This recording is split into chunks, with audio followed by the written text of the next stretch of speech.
Gaur egun osoko bisita daukagu Tolosan. Goizetik hasi gara bileran udaletxean eta alkatearekin, olatzekin eta bere jendearekin pixka da egin duguna da aztertu herriak ze lehentasun dauzkan, ze apustu dauzkan, eta hori ikuspegi sozialetik, gizarte politiken arloan, arlo ekonomikoan, guzti hori pixkat irakurketa orokor bat egin, euren reibindikazio puntuarekin biztan da, alkate bat egin behar duen bezala beti.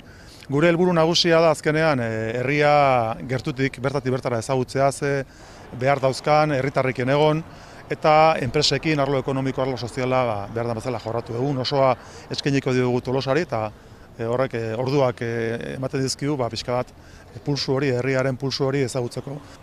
Hor apustuak egin behar ditugu, apustu horiek merkataritzarekin daukaz ikusia, baina batez ere enpresa arloak eta arlo ekonomikoak hartu du udalaren eta arduradunen eskutik foko nagusia. Guk esango duke Gipuzkoan oro har bailarek indar handia daukatela, indar ekonomiko handia daukatela, eta hori Gipuzkoarentzako arlo estrategiko bat dela, oreka horrek ematen digulako indarra eta berezitasuna, eta kasu honetan espezifikoki Tolosak eta Tolosaldea daukaten egoera da pixkanaka daukaten sektorea, papergintzaren paper hori beruntz joan dela, eta horrek ekarri duena batipat dela enpresa txikien egitura bat, zerbitzuak eta beste bailaret batzetako enpresai zerbitzu eskaintzen diena, eta falta zaiona da motor ekonomiko bat.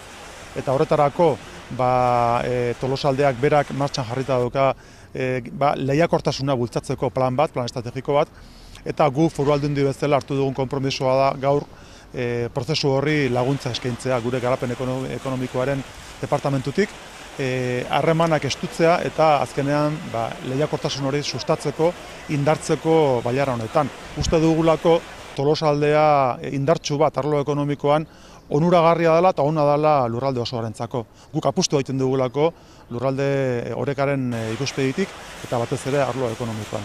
Hori izango litzateke gaurko sintesia, bisitarekin jarraituko dugu, enpresa bisitatuko ditugu eta egoitzak ere baita ere gizarte politiketan, eta espero dugu herritarrekin eduki beharreko harremanarekin batera, pixkat gaurko bisita hori osoa izatea, konpletoa izatea.